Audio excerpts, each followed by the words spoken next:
Hi, good afternoon.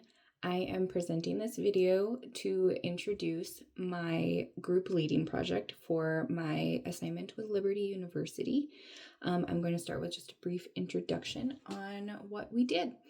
For this project, I decided to lead a support group for those who have lost someone to suicide. This is something that's very, very close to my heart. Unfortunately, I've lost a handful of people to suicide, and I think it's really, really important that people are educated and supported on this, especially with it being such a controversial topic in a lot of areas, a lot of cultures, a lot of religions, and a lot of different areas view it very, very differently throughout the United States. And I was really, really excited. I did run this group, this identical group at my high school about 10 years ago. And this was after I graduated. It was very, very successful. And a friend of mine here in Utah decided to join me on this journey to open this group again. She was very, very excited to do so. And we had a lot of fun doing it. She is a grief counselor. And I am going for my master's in human services counseling. And we just paired very, very well to do this together. We're both very, very passionate, and it just made this experience so, so great. We did 2 sessions. So the first one is a educational session that's open, completely open. Anybody can join. We did not have a max amount of people. And then we also have a closed session. This closed session was more of the support group part of it, where we had people coming in, and we had a max of 12. And it was a very, very good number that we got on the first session. It was our first session that was educational, was held on Monday, November 24th at noon. There was no limit of participants, and we were able to get about 30 people to attend this group. The first closed support group was held on Tuesday, November 25th at 6 p.m. And there was a maximum number of 12, with our first group containing 7, which we thought was really, really great. And all of the members opted to do a second session for the next month, because these are done monthly, and both sessions are monthly. So there is a Monday and a Tuesday session every month.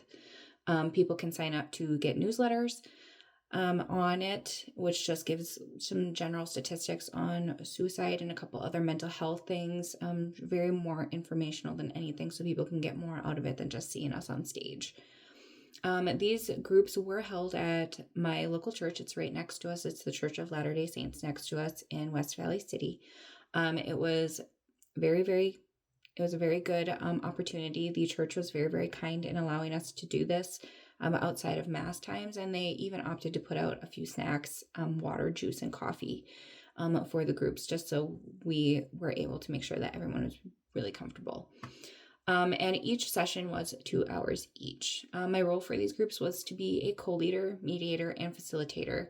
So while my grief counselor friend does most of the speaking on the topics and subjects for each itinerary and everything, I'm also part of the connection with people and getting people into that group, as well as providing, just kind of a secondary voice for them as well.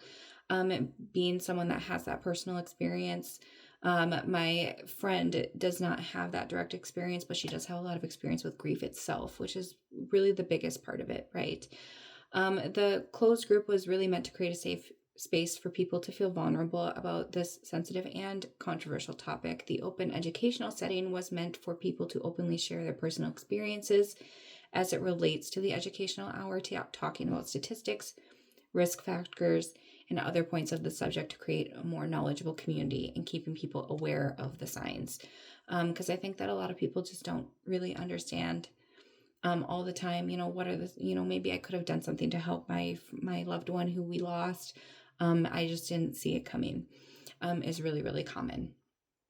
The process for the open group is very straightforward and is the same each time. For the first hour, my friend talks about suicide on the statistic and fact basis, giving accurate information to enhance the importance as well as risk factors, signs, prevention, and intervention strategies. This is paired with my personal experience throughout the presentation as well, and I do share a personal story at the very end of it before we go to an open dialogue type of environment. The second hour is that open dialogue with between the leaders and the audience, whether it be sharing stories or talking about the information, asking questions, or anything like that. And really, it's just completely open for what anybody wants to do. For the closed group on session 1, my friend who I'm going to reference as Jane Doe, just because I didn't ask her permission to put her in this video, so I'm just referencing her that way.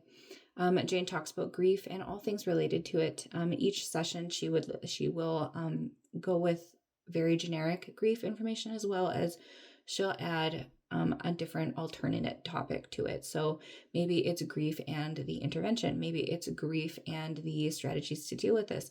Maybe it's grief and the resources available. Maybe it's helping another one go through grief. Maybe you're not the one experiencing it yourself, or anything of that nature. So the first session was mostly for creating that safe space and also getting to know each other. For the first half an hour of the session, we went over the itinerary of the session and worked over the specifics of attendance before the future sessions, as well as the contract of HIPAA and non-disclosure agreements. This is also a sheet. There is also a sheet given to each member for expectations and norms for group members, just to keep the group dynamics very, very fluid. We do know that this is going to be quite difficult the first session, and as we do the first sessions together, but we hope that we're going to build rapport. We hope that we're going to build respect for each other and just be able to have that open dialogue together. The next half an hour is Jane discussing grief, and then the last hour is open for sharing. We did some icebreakers and really anything else, hopefully introducing influence processes and positive group dynamics, with Forsyth 2019 explaining that over time groups do become more cohesive as they spend time together and get to know each other better. We were thoroughly impressed with the engagement of this first session. All members were open to introducing themselves, and only one of the 7 members did not participate in the ice-breaking activities. Upon the end of the session, I was approached by all members being thanked for opening this kind of group, and that they do look forward to the next session, saying that while there are a lot of suicide resources here in Utah, it's very hard to really talk to people like this in an open dialogue, and also adding information to it as well and how it applies to people's experience, showing that the cohesion. We did give out surveys at the end of each session, educational and the closed group, to be able to ask people what they liked and didn't like about the sessions. And it was really successful overall. Besides, a lot of people felt a little bit apprehensive just because everyone was new. So that cohesion, where it shows cohesion grows over time. The first session, we did not really, I wouldn't say that we were very cohesive. We still need to work on that. Forsyth's discussions on isolation to inclusion, individualism to collectivism, and personal to social identity are all things that Jane and I hope to achieve in furthering this group. She has actually read Forsyth's textbook as well, so implementing some of the group dynamic principles is going to be absolutely awesome when it comes to building this group. A lot of people have asked, what was the group for? And I was open with them saying that was for an assignment, but it's also a passion of mine and I have wanted to get it kickstarted. So having the ability to do that has been great. I hope to achieve in furthering this group. I believe that since us leaders gathering most of the members, this will be a positive transition to getting that cohesion, especially amongst strangers. As leaders, Jane is more assertive with her experience in counseling, carefully forcing people to participate while making them feel important and comfortable. I am more authentic in that I do not sugarcoat truths to people, but can introduce hard topics fluidly to make people appreciate the honesty while also feeling trusted. And also that I am being empathetic and sympathetic with anything that they have gone through. We both have self-efficacy, which helped us be able to open this group confidently. Our skills definitely do help in that regard. The surveys allow us to self-monitor and evaluate ourselves for the sake of the group members, and we are motivated to keep this group going for the community engagement, and that will just make it feel like everyone knows that they have someone to talk to and that they will not be judged in a safe space. Each group will get a survey that is voluntary to record demographics as well, and it's not required if they have attended before. They only have to do it once. They can choose to be anonymous. They can put down their name if they would like to, and just know that those statistics will not have any name or specifics given out in any of those. And they also have the opportunity voluntarily to sign up. They can give their email address to get those newsletters. I did have a lot of confidence in this group as I have successfully done it before. And it was a very positive experience, making me confident that it would go well here as well. The challenge was networking, and that will continue to be a struggle probably in just finding the people to join and creating a long-term bond with the community. That does take time. It's just like a brand new company. It takes time to establish that rapport. I also always struggle on the first sessions because the members are so new. I don't have anything to say like, oh, hey, Nancy, yeah, I do remember us having that conversation. Can you touch on this story that you told me before? Or would you like to? Those things are just not present, and it has to be grown. I do not know all of them yet. I was confident in my associates and my own skills to be able to output what is needed. And so far, I would not have handled anything differently. It would just be really nice to see how this grows. Future surveys and feedback will also give us a better idea over time on if there are any major things that we need to work on. The highlights of this experience was overall just putting my knowledge and optimism to this experience and bring it to life and getting more connected with my community. I've only been in Utah for about 4 years.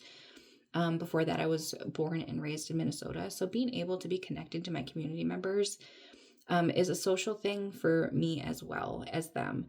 And really the overall message that I can say and that I've used before is that people do need connection. After all, we are humans, and humans are very social creatures.